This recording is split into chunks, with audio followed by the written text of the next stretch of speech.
Hey, so this is journal entry number 12, the 12th, part 12 of my little series for Amy. I haven't gotten to Seamus and Alexander yet because I wanted to get this first because I've been alienated for Amy longer. That does not mean that that Seamus and Alexander are not a priority. It just means that this is in the order, the first order of how they come. So we're gonna get started on this. The last journal entry I was at was December 25th, 2018. It says, "Merry Christmas, kid. You're 8th and our 7th apart." I also wanted to make a correction to the last video. I'm gonna comment in it or underneath it as well, but it was journal entry number 11, part 11. It was December 18th. And it's, I think I accidentally said Callie always wanted a daughter, but it was actually Kathy Marlatt who used to say she always wanted a daughter, and I thought she meant me, but she actually meant my daughter. So she had planned on taking you, Amy, from the minute she knew you were conceived, and so, you know, it was a plan. It was all a concerted effort to take you away from me, whether I deserved it or not, which I know I most definitely did not. We're all human and we make mistakes. Doesn't mean someone needs to have their child kidnapped from them. There was not enough just cause, and whatever just cause they couldn't find, they made it up. So anyway, I wanted to correct that.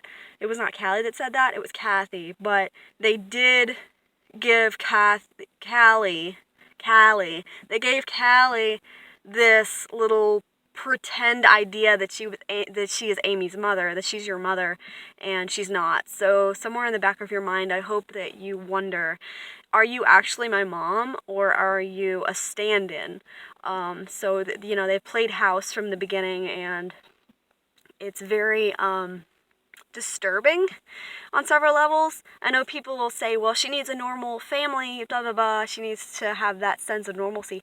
But Amy, you would have had that with me. You didn't need this person who has a multitude of mental illnesses, worse than mine, way worse than mine. And I know what mine are.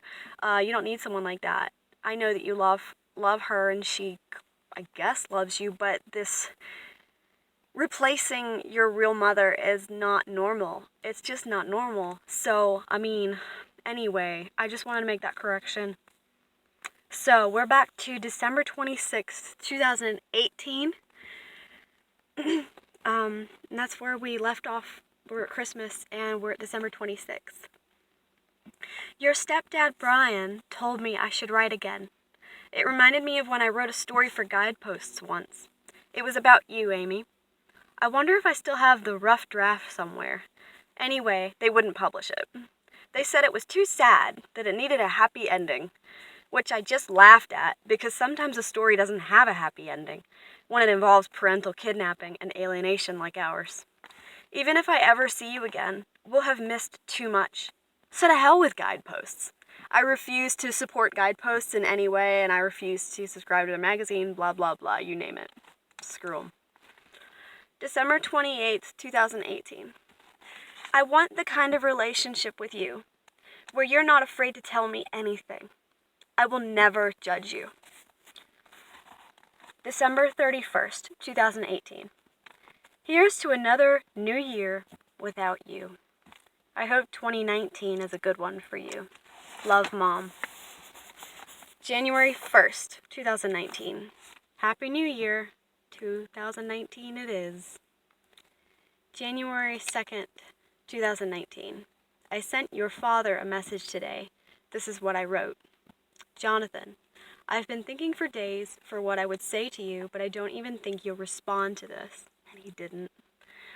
"I'm just so tired of this animosity. We have a child together, and I just want to be able to be in her life and get to know her. I just hope one day you can stop hating me. I still hurt over things myself, but I don't want to fight anymore. I have 5 children, including Amy, my stepdaughter Claire, and my husband Brian and I's 3 boys. My life is about all of them. Whether you acknowledge this or not, I just want to say that I hope all is doing well on your end and that I'm sorry for ever hurting you in the past. We have a beautiful daughter. Boy, does she look like me, right? She's just so pretty, though.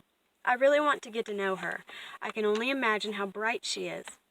I don't want her to think I gave up on her. I just didn't want to play court games anymore. I don't want to fight. Ain't got it in me. I almost died a few years ago. And I'm just tired of all the hate. If nothing else, I hope one day you and I will be able to be civil so that we can do the right thing and love our daughter. She deserves to meet her brothers too. That's Seamus, Alexander, and Dallas. Dallace, and Seamus is spelled Sheamus. Alexander spelled the normal way, Alexander. Wishing you all the best. You really lucked out with Callie. She has stood by you, and I'm sure she loves Amy as her own, though I'm her mother, and I miss her so much and treasure the thought of her and how she's doing. If you guys ever need anything, I'm here, okay? I really don't mind. I currently have a large savings for her, for college or emergencies. I keep a journal for her and write things down for her all the time. I didn't mean to disappear, I just didn't want to fight with you guys anymore. It's taken me a long time to get where I am so I could message you like this. We can't live like this anymore, holding on to hate. We don't have to be friends. I just want to be a mother to my daughter. Please message me back if you decide to. I'd like to catch up with her, as said, get to know her, see her, be there for her. Brian wants to meet her too. He's been as conflicted as I have about how to reach out. Anyhow, I'll end this here for now. Hopefully I'll hear back from you soon. I probably won't. We've been mad at each other for, almost 9 years. I'm tired of being mad at each other. I'd like to do things differently. Then I sent a couple of pictures to your father Jonathan for you to see, and I added this postscript. I'm sitting in my car today. Here's a picture